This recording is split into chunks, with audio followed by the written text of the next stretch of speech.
जय हिंद साथियों, मैं अनिल कुमार फिर से अपने YouTube चैनल में आप लोगों का स्वागत करता हूं। दोस्तों, आज के सेशन का जो मेरा टॉपिक है वो आपको 12th बिहार बोर्ड 2024 में एग्जाम देने वाले छात्र छात्राओं के लिए है। और इस टॉपिक के अंतर्गत हम लोग क्या करेंगे कि आपको क्लास 12th का जो आपको सब्जेक्ट हिस्ट्री है उसका जो 15वां लेसन है भारतीय संविधान का निर्माण, उससे संबंधित विभिन्न तथ्यों पर हम लोग क्या करेंगे कि आपको चर्चा करेंगे। इससे पहले भी आपको 15 लेसन का जो दूसरा सीरीज था उसका जो है आपको 3 क्लास हो चुकी है, जिसमें हम लोग क्या कहते हैं कि आपको 1 से लेके 25 तक का प्रश्न और फिर आपको 50 से लेके 40 तक के प्रश्नों का हम लोग एनालिसिस किए थे। तो आज के इस सेशन में हम लोग क्या करेंगे कि आपको 25 से शुरू करते हुए नहीं, 40 से यानी 39 से शुरू करते हुए और 26 तक के जो प्रश्न है उसका हम लोग एनालिसिस करेंगे। तो चलिए साथियों, आज के सेशन को हम लोग शुरू करते हैं। तो देखिए, आज के सेशन का जो मेरा पहला टॉपिक है वो आपको क्या कह रहा है समझिएगा। देखिए, कह रहा है कि संविधान सभा के संवैधानिक सलाहकार जो थे वो आपको कौन थे, यही आपका क्या है कि आपको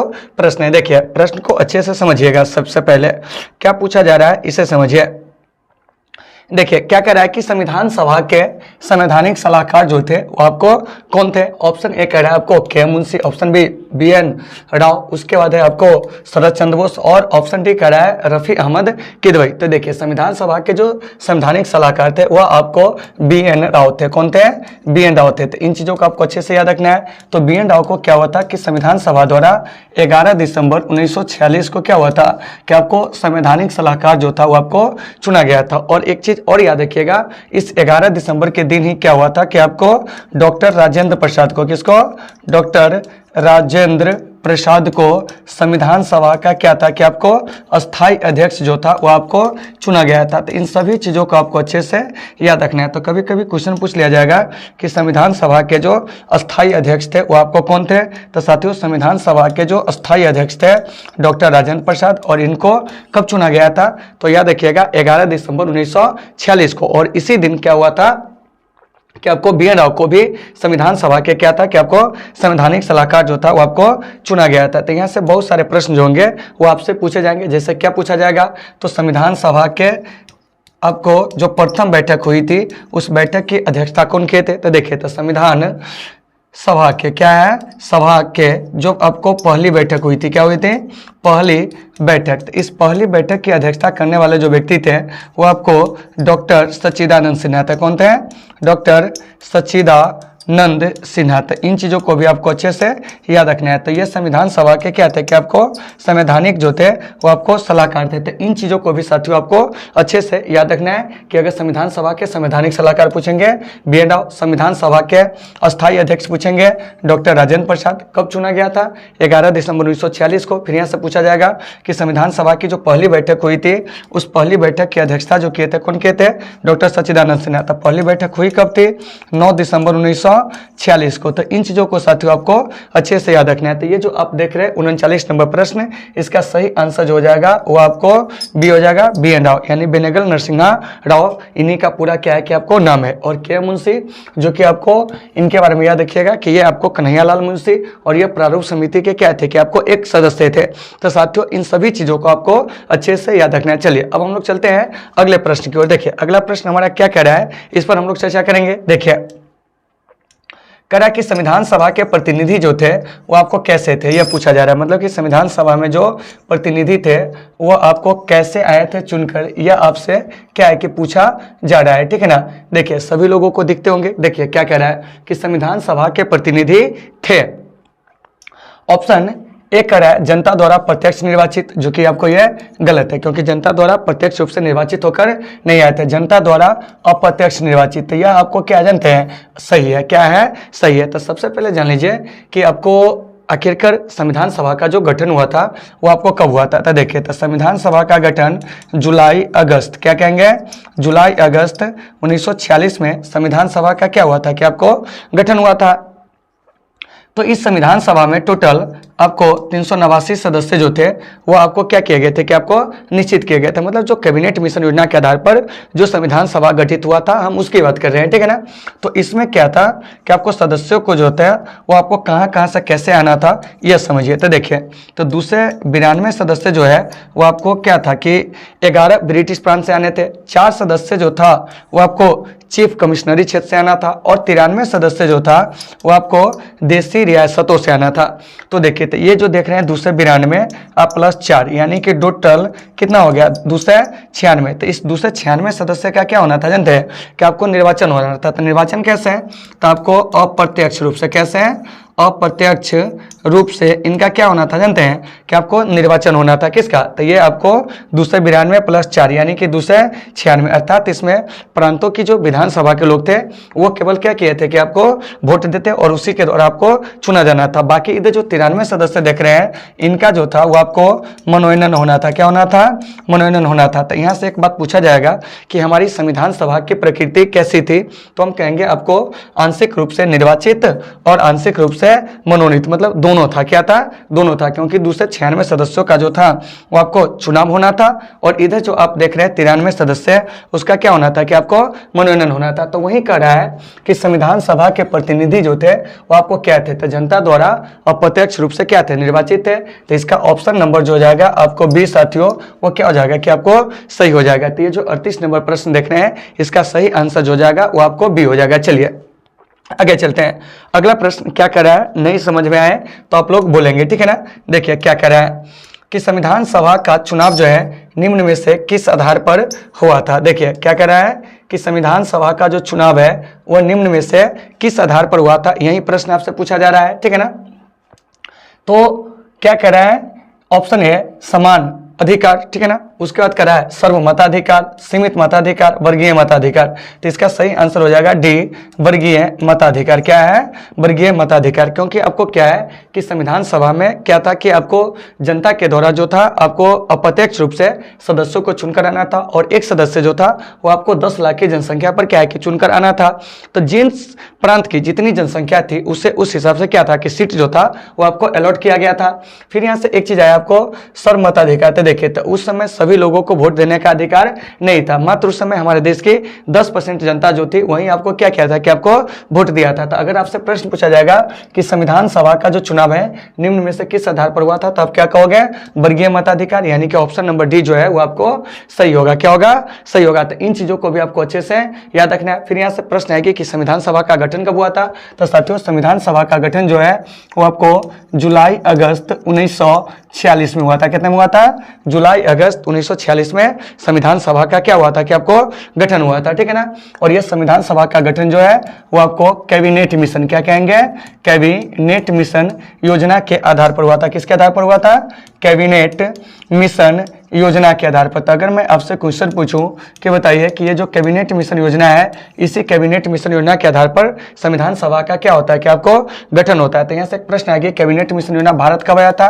तो आप इससे याद रखिएगा 24 मार्च 1946 को कैबिनेट मिशन योजना जो था वो आपको भारत आया था। तो यहाँ से एक बात आती है कि कैबिनेट मिशन योजना में टोटल जो सदस्यों की संख्या थी वो आपको कितनी थी। तो देखिए तो कैबिनेट मिशन योजना में साथियों टोटल सदस्यों की जो संख्या थी, ठीक है ना, कैबिनेट मिशन में वो आपको 3 थी। क्या थे, 3 थी। तो इस बात को याद रखिएगा कि कैबिनेट मिशन योजना में जो आपको सदस्यों की संख्या थी वो कितनी थी, 3 थी। तो देखिए एक सदस्य जो थे वो आपको सर स्टेफर्ड कौन है, सर स्टेफर्ड, ठीक है ना। दूसरे सदस्य जो थे वो आपको कौन थे जानते हैं, एबी अलेक्जेंडर। क्या है, एबी अलेक्जेंडर। क्या है, एबी अलेक्जेंडर। और तीसरे सदस्य जो थे वो आपको कौन थे जानते हैं, तो वो थे आपको पैथिक लॉरेंस। कौन थे, पैथिक लॉरेंस। तो यहाँ से याद रखिएगा कि ये जो कैबिनेट मिशन है क्या है, कैबिनेट मिशन, ठीक है ना, इसके जो अध्यक्ष थे वो कौन थे, तो वो आपको पैथिक लॉरेंस थे। जबकि सदस्य की बात आएगी तो इसमें स्टेफर्ड क्रिप्स, एबी अलेक्जेंडर, ये तीनों थे। क्या थे, तीनों थे, ठीक है ना। फिर यहाँ से एक बात आती है कि ये जो कैबिनेट मिशन योजना है इसका जो उद्देश्य था वो क्या था, तो भारत के संविधान का निर्माण करना। क्या करना है, भारत के संविधान का, याद रखिएगा किसका, भारत के संविधान का क्या करना जानते हैं, आपको निर्माण करना। क्या करना, निर्माण करना और साथ साथ आपको अंतरिम सरकार का गठन करना। इसी उद्देश्य से कैबिनेट मिशन योजना जो होती है वो आपको भारत आती है कब, तो आपको 24 मार्च 1946 को, ठीक है ना। इसका उद्देश्य क्या होता है, तो भारत के संविधान का निर्माण करना। और इसमें कितने सदस्य होते हैं, 3 सदस्य। इसे भी याद रखिएगा, sir Stafford Cripps, A B Alexander, Pethick Lawrence. तो ये जो देख रहे हैं पैथिक लॉरेंस या भारत के मंत्री थे, कहते हैं भारत मंत्री थे या भारत सचिव कहिए, ये थे, ठीक है ना। उसके बाद एबी अलेक्जेंडर जो थे, तो एबी भी अलेक्जेंडर आपको नौसेना मंत्री थे। सर स्टेफर्ड क्रिप्स जो थे वो आपको बोर्ड ऑफ ट्रेड के क्या थे, अध्यक्ष थे। तो साथियों इन सभी चीजों को अच्छे से याद रखना है। तो आपका प्रश्न डायरेक्ट करा है कि संविधान सभा का चुनाव जो है निम्न में से किस आधार पर हुआ था, तो आप क्या कहोगे, वर्गीय मताधिकार के आधार पर। और एक सदस्य जो थे वो आपको 10 लाख की जनसंख्या पर, कितनी जनसंख्या पर, 10 लाख की क्या है, जानते हैं, जो जनसंख्या है इस जनसंख्या पर वो क्या किए गए थे कि आपको चुने गए थे। तो इन बातों को भी आपको अच्छे से याद रखना है, ठीक है ना। और संविधान सभा में जो सबसे अधिक प्रतिनिधि थे वो आपको संयुक्त प्रांत से थे। कहां से थे, संयुक्त प्रांत से। यहां से टोटल 55 प्रतिनिधि जो थे वो आपको संविधान सभा में आने थे। जबकि दूसरा नंबर पर कहेंगे तो आपको मद्रास से, जहां से 49 प्रतिनिधि जो थे वो आपको आने थे। अब पूछेंगे कि संविधान सभा में सबसे अधिक प्रतिनिधि किस रियासत के थे, तो वह आपको मैसूर रियासत के, कहां के थे, मैसूर रियासत के। तो साथियों इन सभी चीजों को आपको अच्छे से याद रखना है। और दूसरा रियासत जो है वो आपको ट्रावनकोर, जहां से आपको क्या थे कि मतलब 6 प्रतिनिधि आने थे। यहाँ से में भी 7 था और आपको ट्रावनकोर से 6 थे, उसे आप लोग देख लीजिएगा। लेकिन यहाँ से डायरेक्ट अगर ये चीज नहीं भी याद रहे तो यहाँ से देख लीजिएगा कि सबसे अधिक प्रतिनिधि प्रांत से पूछेंगे, संयुक्त प्रांत से, और रियासत से पूछेंगे तो आपको मैसूर रियासत से। तो ये जो 37 नंबर प्रश्न है इसका सही आंसर जो हो जाएगा वो आपको डी हो जाएगा। तो इन चीजों को भी आपको अच्छे से याद रखना है। उम्मीद है कि सभी साथियों को ये सारे चीजें होंगे समझ में आगे होंगे। चलिए अब हम लोग चलते हैं अगले प्रश्न की ओर। देखिए अगला प्रश्न हमारा साथियों क्या कह रहा है, इस पर हम लोग चर्चा करेंगे। देखिए कह रहा है कि डॉक्टर बी.आर. अम्बेडकर का संविधान सभा में जो निर्वाचन हुआ था वो आपको कहां से हुआ था। अक्सर बच्चे जो होते हैं ना इसको में क्या होता है कि आपको फंस जाते हैं, क्या है, फंस जाते हैं। देखिए प्रश्न में है कुछ नहीं है ऐसा, ठीक है ना, जैसा हम लोग सोचते हैं इस प्रश्न के बारे में ऐसा कुछ है नहीं। देखिए क्या कह रहा है, कह रहा है कि डॉक्टर बी.आर. अम्बेडकर का संविधान सभा में जो निर्वाचन हुआ था कहां से, पश्चिम बंगाल से, बंबई से, तत्कालीन मध्य भारत से, और डी कह रहा है पूर्वी बंगाल से। तो देखिए तो संविधान सभा में जो डॉक्टर अम्बेडकर का निर्वाचन है वो आपको बंबई से हुआ था। लेकिन अगर पूछा जाए आरंभ में कहां से हुआ था तो आपको आरंभ में जो था पूर्वी बंगाल से हुआ था। कहां से हुआ था, पूर्वी बंगाल से। लेकिन जब देश का विभाजन हुआ ना तो देश के विभाजन के बाद डॉक्टर बी.आर. अम्बेडकर का जो निर्वाचन होता है, ठीक है ना, वो आपको संविधान सभा में बंबई से, और बंबई का वो सीट जो होता है पूना सीट, क्या होता है, पूना सीट। और इस पूना सीट को एम.आर. जयकर खाली कर देते हैं। क्या कर देते हैं, एम.आर. जयकर खाली करते हैं। फिर वहां उपचुनाव होते हैं और उस उपचुनाव के जरिए बाबा साहब को फिर से संविधान सभा में क्या होता है कि आपको भेजा जाता है। तो यहाँ से एक प्रश्न आएगी कि बताइए कि डॉक्टर बी.आर. अम्बेडकर का संविधान सभा में निर्वाचन कहाँ हुआ था आरंभ में, तो आपको पूर्वी बंगाल से। आज सीधे पूछेगा कि डॉक्टर अम्बेडकर का संविधान सभा में निर्वाचन कहाँ से हुआ था, तो आप कहोगे बंबई से। कहाँ से, बंबई से। Doctor B R. अम्बेडकर, इन्हें हम लोग भारतीय संविधान का जनक कहते हैं। क्या कहते हैं, भारतीय संविधान का जनक। क्या कहते हैं, भारतीय संविधान का जनक। तो साथियों अगर आपसे क्वेश्चन पूछा जाएगा कि भारतीय संविधान का जो जनक है वह किसे कहते हैं, तो हम क्या कहेंगे जानते हैं, तो भारतीय संविधान का जनक जो है डॉक्टर बी.आर. अम्बेडकर को कहते हैं। और ये जो देख रहे हैं आपको बाबा साहब भीमराव अम्बेडकर, ये जीवन के अंतिम दिनों में बौद्ध धर्म को क्या करते हैं, अपना लेते हैं। ये चीज को भी आप याद रखिएगा। और ये संविधान बनाने वाली जो सबसे प्रमुख समिति थी, प्रारूप समिति, उसके ये क्या थे कि आपको अध्यक्ष थे। कौन, बाबा साहब भीमराव अम्बेडकर। और बाबा साहब को माहर का महात्मा कहा जाता है। क्या कहा जाता है, माहर का महात्मा। तो अगर मैं आपसे क्वेश्चन पूछूं कि बताइए कि बाबा साहब अम्बेडकर को, ठीक है ना, किस जगह का महात्मा कहा जाता है, तो क्या कहेंगे, माहर का महात्मा। माहर जो है आपको एक जगह का नाम है जो कि आपको महाराष्ट्र में, इस चीजों को याद रखिएगा। और इन्होंने ही 1927 में क्या किए थे कि आपको अनुसूचित जाति संघ की क्या किए थे कि आपको स्थापना किए थे। तो अगर मैं आपसे बात करूं कि अनुसूचित जाति संघ क्या है, अनुसूचित जाति संघ, इस अनुसूचित जाति संघ की स्थापना 1927 में कौन किए थे, तो क्या कहेंगे जानते हैं, तो आपको डॉक्टर बी.आर. अम्बेडकर। तो साथियों इन सभी चीजों को आपको अच्छे से याद रखना है। और एक चीज और याद रखिएगा कि बाबा साहब का जन्म, ठीक है ना, तो बाबा साहब का जन्म जो है 14 अप्रैल 1891 को हुआ था। कब हुआ था, 14 अप्रैल 1891 को। और बाबा साहब को जो महापरिनिर्वाण की प्राप्ति हुई थी वो आपको 6 दिसंबर 1956 को नई दिल्ली में। और इनका जन्म हुआ था मध्य प्रदेश के महू में। तो देखिए तो बाबा साहब का यह आपको क्या है, जीवन काल है जिसे आप लोग याद रखेंगे, ठीक है ना। तो इन सभी चीजों को साथियों आपको अच्छे से याद रखना है। तो वही कह रहा है कि बाबा साहब का जो निर्वाचन है वो संविधान सभा में कहां से हुआ था, तो हम क्या कहेंगे जानते हैं, तो आपको बंबई से, ठीक है ना। और आरंभ में पूछेंगे तो वो हो जाएगा आपको पूर्वी बंगाल से। तो इन सभी चीजों को साथियों आपको अच्छे से याद रखना है। चलिए अब चलते हैं अगले प्रश्न की ओर। देखिए क्या कह रहा है, कह रहा कि संविधान सभा में किस प्रांत का प्रतिनिधित्व जो था वह आपको सबसे अधिक था। जस्ट अभी इस प्रश्न के बारे में हम लोग क्या किए थे कि आपको चर्चा किए थे, क्या कहते हैं, चर्चा किए थे। तो देखिए क्या कह रहा है, सुनिए। कह रहा है कि संविधान सभा में किस प्रांत का प्रतिनिधित्व जो था वो आपको सबसे अधिक था। देखिए ऑप्शन ए कह रहा है Bengal, option B Chennai, option C Mumbai, option D कह रहा है संयुक्त प्रांत।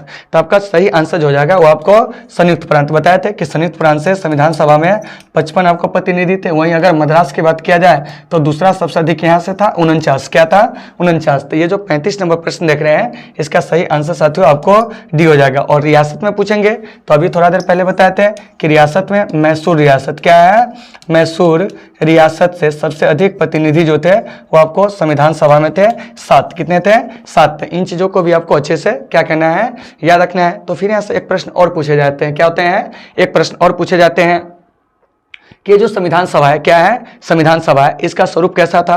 तो साथियों संविधान सभा जो थी हमारी वह आंशिक रूप से क्या थी, निर्वाचित थी। क्या थी, निर्वाचित थी। या देखिएगा आंशिक रूप से निर्वाचित, क्या कहेंगे, निर्वाचित। यानी कि संविधान सभा आंशिक रूप से क्या थी, निर्वाचित थी। और आपको आंशिक रूप से जो थी वो आपको मनोनीत थी। क्या थी, आंशिक रूप से क्या कहेंगे, मनोनीत। क्या कहेंगे, मनोनीत। यहाँ पर एक बात आती है कि इसको मनोनीत क्यों कहेंगे।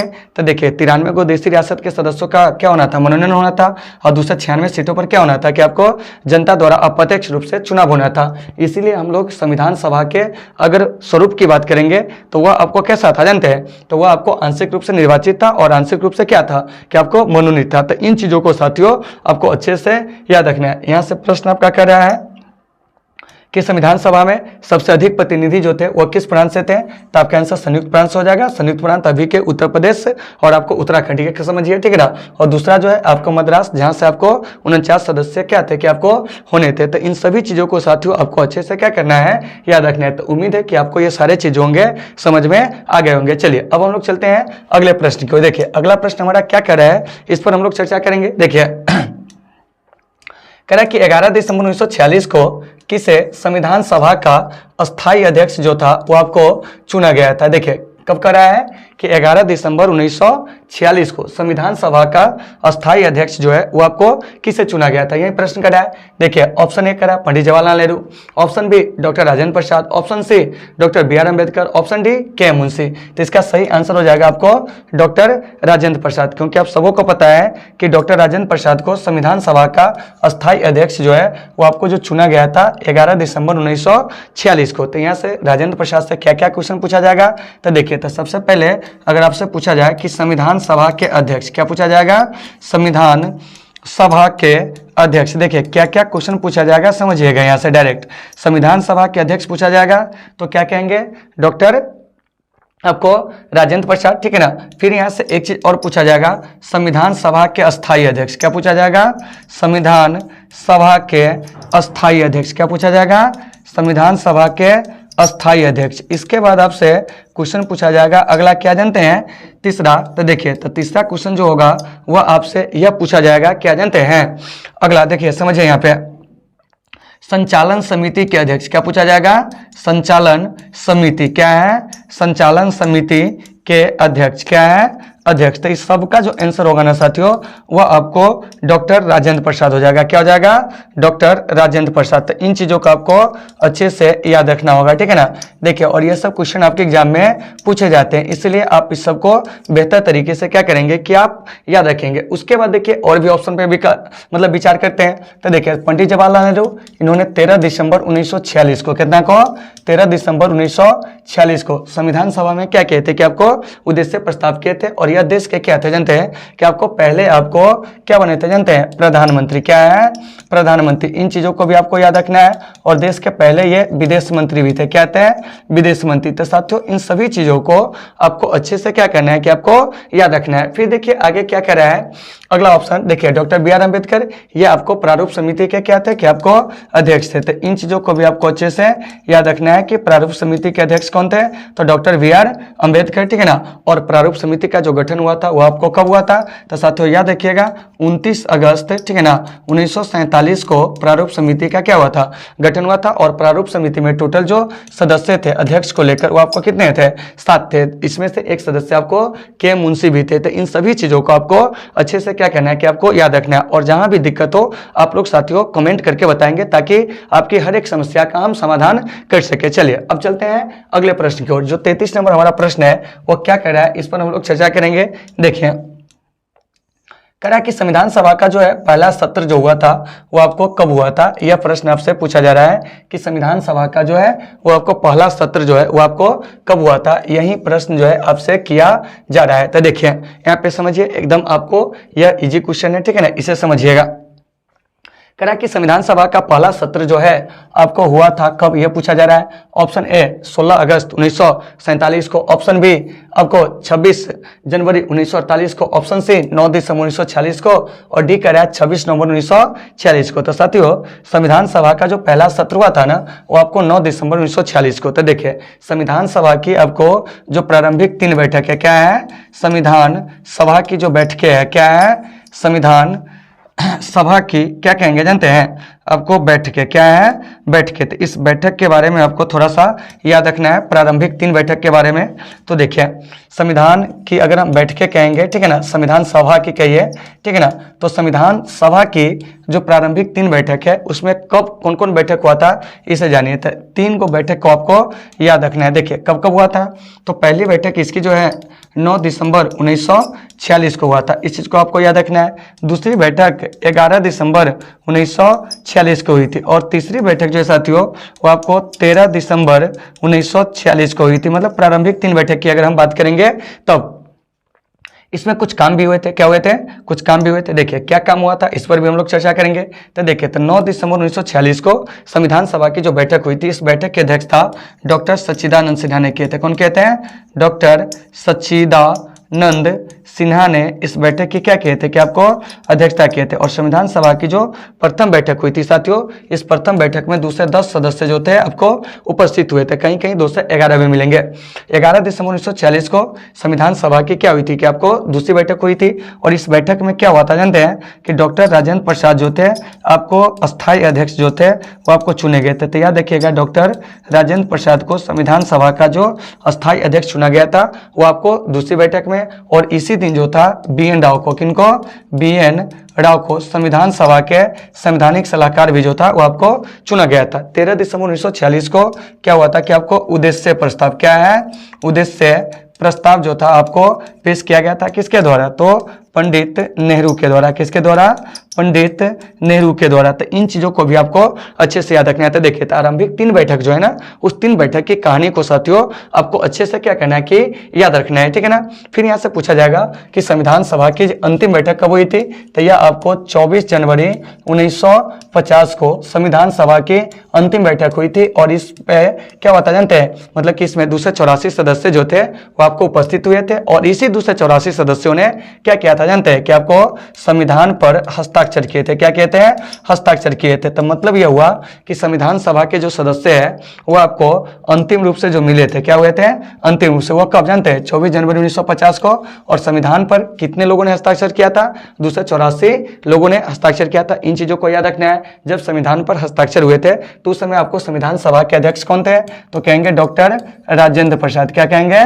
डॉक्टर राजेंद्र प्रसाद। तो उम्मीद है साथियों कि आपको ये सारे चीजें होंगे समझ में आ गए होंगे। तो अगर आपसे क्वेश्चन पूछा जाता है कि बताइए कि जब संविधान पर अंतिम रूप से हस्ताक्षर हुए थे 24 जनवरी 1950 को, तो संविधान सभा के जो अध्यक्ष थे कौन थे? तो डॉक्टर राजेंद्र प्रसाद। और देखिए 24 जनवरी 1950 को ही डॉक्टर राजेंद्र प्रसाद को क्या हुआ था कि भारत का प्रथम राष्ट्रपति जो था संविधान सभा के द्वारा जो था वो आपको चुना गया था। तो देखिए तो इसमें से जो भी तथ्य आपको बताया जा रहा है सारे तथ्यों को आपको अच्छे से याद रखना है। तो ये जो 33 नंबर प्रश्न है इसका सही आंसर क्या हो जाएगा? तो आपको सी हो जाएगा। उम्मीद है कि सभी साथियों को ये सारे चीजें होंगे समझ में आ गए होंगे। और साथियों कहीं से अगर आप लोगों को किसी प्रकार की कोई दिक्कत होती है तो आप लोग कमेंट करके बताओगे ताकि आपकी हर एक समस्या का हम समाधान कर सके। और जल्द ही जो है वो आपको हम क्वेश्चन बैंक का जो सीरीज है उसे लेकर भी आ रहे हैं, और चैप्टर वाइज जो है इसे भी हम लोग शुरू करने वाले हैं, ठीक है ना। चलिए आगे चलते हैं।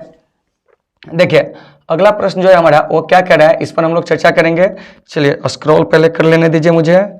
चलो सिमरन रुक जा, हाँ सिमरन रुक गई। आइए देखिए अब क्या करा समझिए। तुम जो आई जिंदगी में बातें बन गई। चलिए आइए देखिए क्या कह रहा है, समझिएगा इसे, ठीक ना। थोड़ा सा और बड़ा कर देते ताकि आप लोगों को दिख जाए, उम्मीद है दिख गया होगा, ठीक है ना। ताकि देखिए आपको लिखने के लिए थोड़ा सा ज्यादा जगह मिल जाता है, थोड़ा सा ज्यादा अच्छा से हो जाता है। देखिए कह रहा है कि संविधान सभा का प्रथम अधिवेशन कहाँ हुआ था। तो देखिए तो संविधान सभा का जो प्रथम अधिवेशन हुआ था ना साथियों, वो आपको दिल्ली में हुआ था। क्या हुआ था? दिल्ली में। कब हुआ था?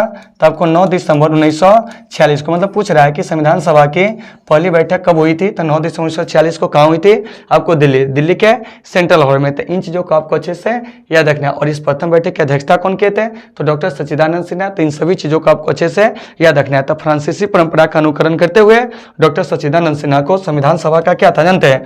कि आपको अस्थायी अध्यक्ष जो था वो आपको चुना गया था। तो ये जो 32 नंबर प्रश्न है इसका सही आंसर आपको क्या हो जाएगा? तो डी हो जाएगा। उम्मीद है सारे लोगों को समझ में आ गए होंगे। तो वही करा कि संविधान सभा का प्रथम अधिवेशन कहाँ हुआ था, तो क्या कहेंगे जानते हैं? तो आपको दिल्ली में। चलिए नेक्स्ट प्रश्न को चलते हैं, क्या कह रहा है समझिए।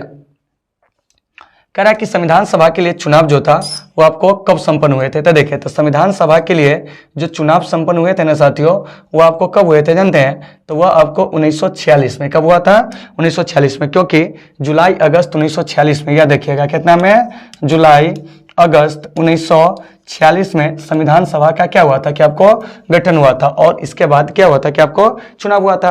तो आप सबको पता है कि कैबिनेट मिशन योजना के आधार पर भारतीय संविधान सभा का गठन हुआ था। और इसमें आपको 389 सदस्य जो थे टोटल होने थे, जिसमें से आपको 292 सदस्य जो था ब्रिटिश प्रांत से, 4 सदस्य जो था वो आपको 4 चीफ कमिश्नरी क्षेत्र से, और इधर जो 93 सदस्य थे वो आपको देशी रियासतों से थे, ठीक है ना। तो इसका मतलब ये हो गया कि देशी रियासतों के सदस्यों का तो मनोनयन होना था। क्या होना था? मनोनयन होना था, ठीक है ना। उसके बाद है आपको इधर जो देख रहे हैं ब्रिटिश प्रांत, और आपको जो चीफ कमिश्नरी क्षेत्र है यहाँ पर क्या होना था जानते हैं? कि आपको अप्रत्यक्ष रूप से चुनाव होना था। क्या होना था? अप्रत्यक्ष रूप से क्या होना था कि आपको चुनाव होना था। तो देखिए तो 296 सीटों पर क्या होता है कि आपको चुनाव होता है। तो उस चुनाव परिणाम को भी जान लीजिए, कितना सीट पर चुनाव होता है? तो 296 सीट पर क्या होता है कि आपको चुनाव होते हैं। क्या होते हैं? चुनाव। और इस चुनाव का परिणाम क्या रहता है? तो देखिए तो इसमें से 2 से 8 सीटें जो है वो आपको कांग्रेस को मिलती है। किसको मिलती है? कांग्रेस को, याद रखिएगा। उसके बाद 73 सीटें जो है वो आपको मुस्लिम लीग को मिलती है। किसको मिलती है? मुस्लिम लीग को। और अन्य को जो है वो आपको 15 सीटें जो होती है वो आपको मिलती है, ठीक है ना। तो देखिए यहाँ पे थोड़ा सा ध्यान दीजिएगा। क्या कीजिएगा? ध्यान दीजिएगा कि संविधान सभा के लिए जो आपको चुनाव हुए थे जुलाई अगस्त 1946 में गठन के बाद, ठीक है ना। तो चुनाव जो हुए थे कितने सीट पे? 296 सीट पे। तो इसका परिणाम क्या रहा? 2 से 8 सीट कांग्रेस को, 73 सीट जो था मुस्लिम लीग को, और 15 सीटें जो थी वो आपको अन्य को मिला था, जिसमें आपको कुछ निर्दलीय भी थे और कुछ जो था आपको छोटी पार्टियों से भी थे, ठीक है ना। तो देखिए तो इसके बाद संविधान सभा की पहली बैठक होती है 9 दिसंबर 1946 को, जिसका मुस्लिम लीग ने बैठक का क्या कर दिया जानते हैं? बहिष्कार कर दिया। तो इन सभी चीजों को आपको अच्छे से याद रखना है। तो ये जो 31 नंबर प्रश्न देख रहे हैं इसका सही आंसर हो जाएगा आपको बी हो जाएगा। तो देखिए तो जो भी चीज आपको बताया जा रहा है उसे याद रखिएगा। ये जो आपको देशी रियासत के सदस्यों देख रहे हैं इसका क्या होना था कि आपको मनोनयन होना था।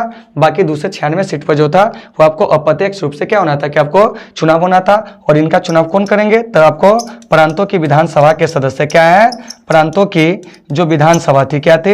विधानसभा थी। उसी विधानसभा के सदस्यों के द्वारा क्या था कि जानते हैं? 296 लोगों का जो था वो आपको चुनाव होना था। तो इन सभी चीजों को साथियों आपको अच्छे से याद रखना, और जहां भी दिक्कत हो आप लोग कमेंट करके हमें जरूर बताएंगे, ताकि आपकी समस्या का हम एकदम अच्छे से समाधान कर सके। चलिए देखिए अगला प्रश्न क्या कह रहा है, इस पर हम लोग चर्चा करेंगे। देखिए कह रहा है कि भारतीय संविधान को किसने बनाया? क्या कह रहा है? किसने बनाया? देखिए एकदम इजी क्वेश्चन है, ठीक है ना।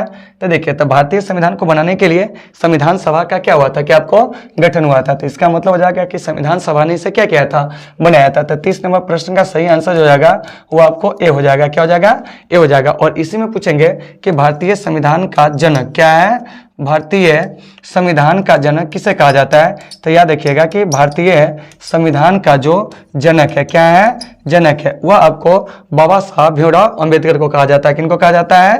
तो आपको बाबा साहब भीमराव अंबेडकर को जो है वो आपको भारतीय संविधान का जो है वो क्या कहा जाता है जानते हैं? तो आपको जनक कहा जाता है। क्या कहा जाता है? जनक कहा जाता है। तो इन सभी चीज़ों को साथियों आपको अच्छे से क्या करना है कि आपको याद रखना है। उम्मीद है कि सारे लोगों को ये चीज़ें समझ में आ गए होंगे। चलिए अब हम लोग चलते हैं अगले प्रश्न की ओर। जो हमारा अगला प्रश्न है वो क्या कह रहा है इससे समझिए। देखिए अगला प्रश्न हमारा कह रहा है कि कैबिनेट मिशन योजना, देखिए प्रश्न कितना बड़ा है और इसका आंसर जो होगा भाई साहब कितना छोटा है यह समझिए। देखिए सारे लोगों को उम्मीद है कि प्रश्न जो होंगे वो आपको दिखते होंगे। क्या होंगे? दिखते होंगे। देखिए तो प्रश्न आपको दिख रहे हैं? नहीं दिख रहे हैं? थोड़ा सा इसके साइज को और बड़ा कर देते। देखिए अब सभी लोगों को दिखते होंगे और सभी लोग इसको समझेंगे भी अच्छे से। देखिए क्या कर रहा है इससे पहले समझिए। कह रहा है कि कैबिनेट मिशन योजना के अंतर्गत संविधान निर्मात्री परिषद में क्या है? संविधान निर्मात्री परिषद में प्रत्येक प्रांत की आवंटित सदस्य संख्या निर्धारित करने के लिए एक प्रतिनिधि कितनी जनसंख्या के अनुपात में था? तो साथियों एक प्रतिनिधि जो था वो आपको 10 लाख की जनसंख्या पर था। तो ये चीज आपको बताए थे। तो यहाँ से एक बात आती है कि भारतीय संविधान का जो गठन हुआ था यानी संविधान सभा का गठन वो किस योजना के आधार पर? तब क्या कहोगे? कैबिनेट मिशन योजना के आधार पर ही क्या था कि आपको संविधान सभा का गठन हुआ था। तो फिर यहाँ से एक बात आती है कि ये जो कैबिनेट मिशन है यह आपको भारत कब आया था? तो यह आपको 24 मार्च 1946 को क्या हुआ था कि आपको भारत आया था। और इस कैबिनेट मिशन योजना की जो घोषणा हुई थी वो आपको 15 मार्च 1946 को किसके द्वारा? तो ब्रिटिश प्रधानमंत्री लॉर्ड एटली के द्वारा। क्या है?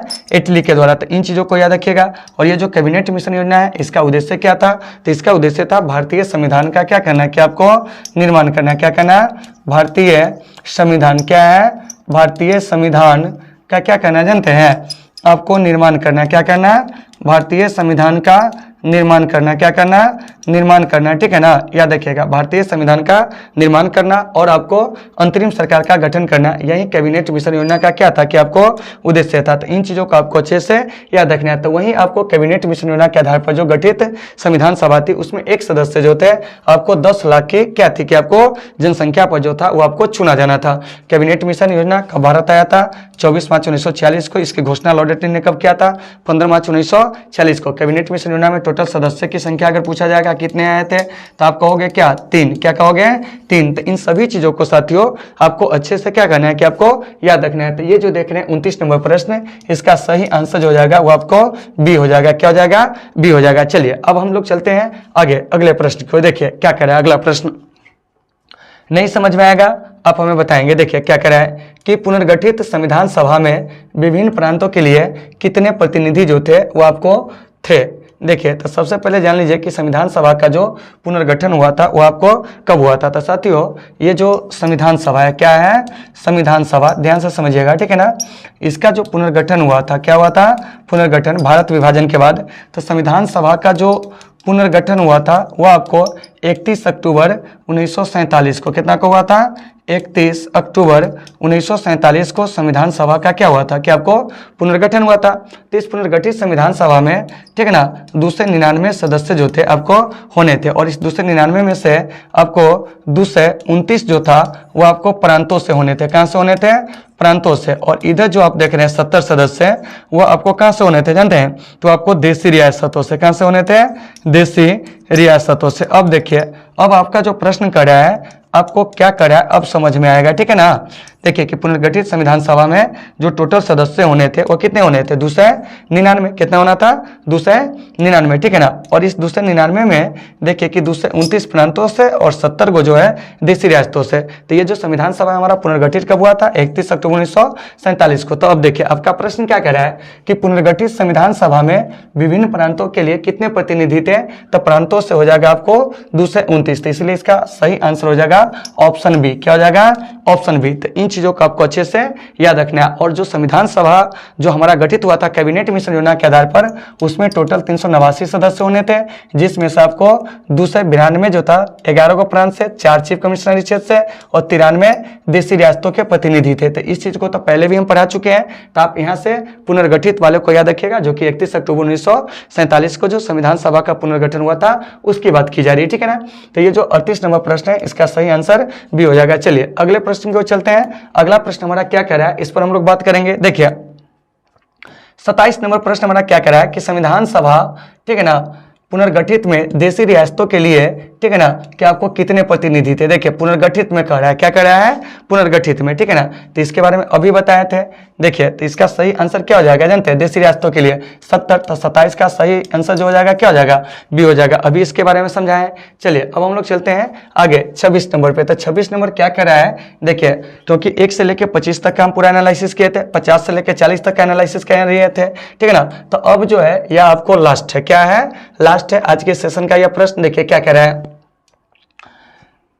पुनर्गठन के फलस्वरूप 1947 में, ठीक है ना, संविधान सभा के सदस्यों की संख्या कितनी रह गई थी, तो 299 बताए थे, जिसमें से 229 जो है वो आपको प्रांतों से, क्या है, प्रांतों से होने थे। कहां से होने थे, प्रांतों से, ठीक है ना। उसके बाद आपको 70 जो है, क्या है, 70 वह आपको देशी रियासतों से होने थे। कहां से होने थे, 70 जो था वो आपको देशी रियासतों से, ठीक है ना। तो इन चीजों को भी आपको अच्छे से क्या करेंगे कि आपको याद रखेंगे, ठीक है ना, कि देशी रियासतों से कितने प्रतिनिधि होने थे, तो क्या कहेंगे जानते हैं, तो 70। उसके बाद पूछेंगे कि बताइए प्रांतों से कितने होने थे, 229। तो ये सब बात हो रहा है पुनर्गठित। तो पुनर्गठित संविधान सभा कब हुआ था, 1947 में। तो उम्मीद है कि आपको सारे चीजें होंगे समझ में आ गए होंगे। तो साथियों 15 लेसन का जो भी आपको ऑब्जेक्टिव प्रश्न था सारे का हम लोग एनालिसिस किए हैं। तो यह आपको सीरीज आपको सेकंड का जो है ये आपको चौथा क्लास है। इससे पहले भी सीरीज 1 का जो है आपको 5 क्लास हो चुकी है। तो आप लोग चैनल के प्लेलिस्ट में जाकर उसे देख लेंगे। और कहीं से किसी प्रकार की अगर कोई समस्या होती है तो साथियों आप लोग कमेंट करके हमें बताएंगे। अगर आप लोगों को वीडियो अच्छी लगती हो तो आप लोग अपने दोस्तों में भी इसे क्या करेंगे, शेयर करेंगे। तो चलिए साथियों आज के इस सेशन को हम लोग यहीं पे विराम देते हैं, फिर मिलते हैं आपसे कल एक बेहतर क्लास के साथ। जब तक के लिए आप सभी साथियों से शुभ विदा, take care all of you.